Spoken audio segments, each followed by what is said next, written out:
Imagine this. You've been dead for months, buried, and supposedly resting in peace. Then suddenly you're dug up, dressed in royal robes, dragged into a courtroom, and put on trial for crimes you allegedly committed while alive. Sounds like a horror movie, right? But this is no movie.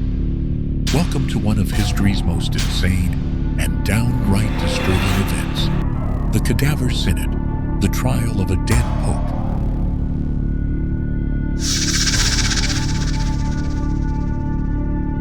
Our story begins in the late 9th century, a time when being the pope wasn't just a holy calling. It was a deadly game of thrones. Rome was in chaos. Political factions were fighting for control, and the church was heavily entangled in political conflicts. And in the middle of all of this was Pope Formosus. In 891, Formosus took the papal throne, but soon found himself involved in conflicts between the Holy Roman Emperor and the Duchy of Spoleto, shifting his alliances between rival rulers. And after his death in 896, the Pope was laid to rest in an unmarked grave. This should have been the end for Formosus, but his story was just beginning.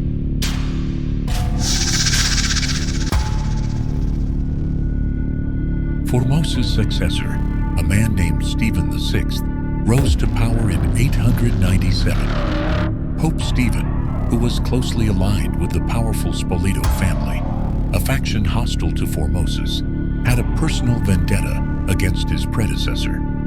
He ordered the exhumation of Formosus' corpse, which had been buried for many months.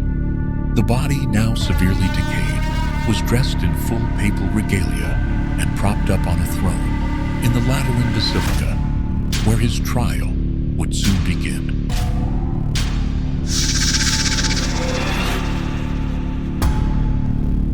So picture this, a medieval courtroom filled with bishops, priests, and officials, and at the center, the rotting corpse of Pope Formosus, dressed in papal robes, sitting upon a throne, awaiting trial.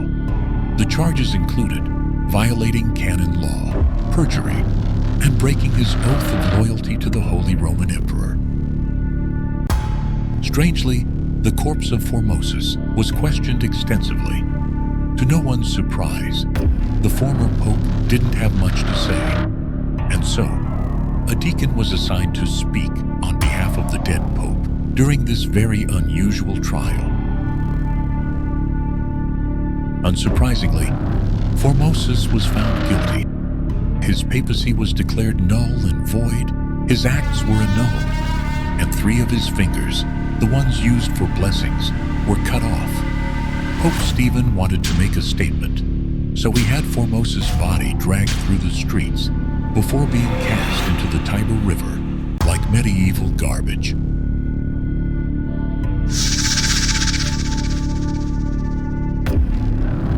Pope Stephen's hatred for Formosus backfired. The grotesque trial caused widespread outrage in Rome. Soon after, Pope Stephen was overthrown and imprisoned before being found mysteriously strangled to death. Coincidence? Or did Formosus finally get his revenge from beyond the grave?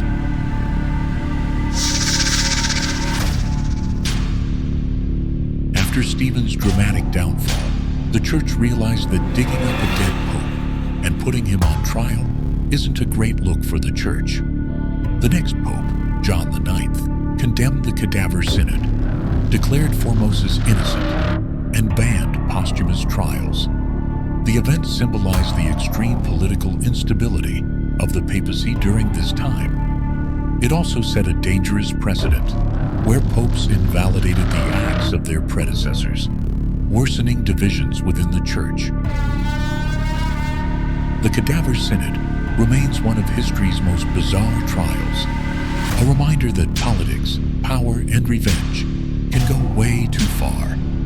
Today, we still use the term Cadaver Synod to describe absurd and unjust trials, but nothing will ever top the time A pope literally dug up his enemy just to humiliate him one last time. So what do you think? Was this the most insane trial in history? Or have we topped it since then? Let me know in the comments.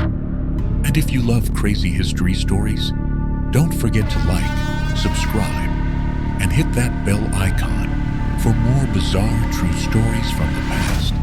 And remember, if you're planning revenge, be sure to dig 2 graves, one for them and one for your conscience.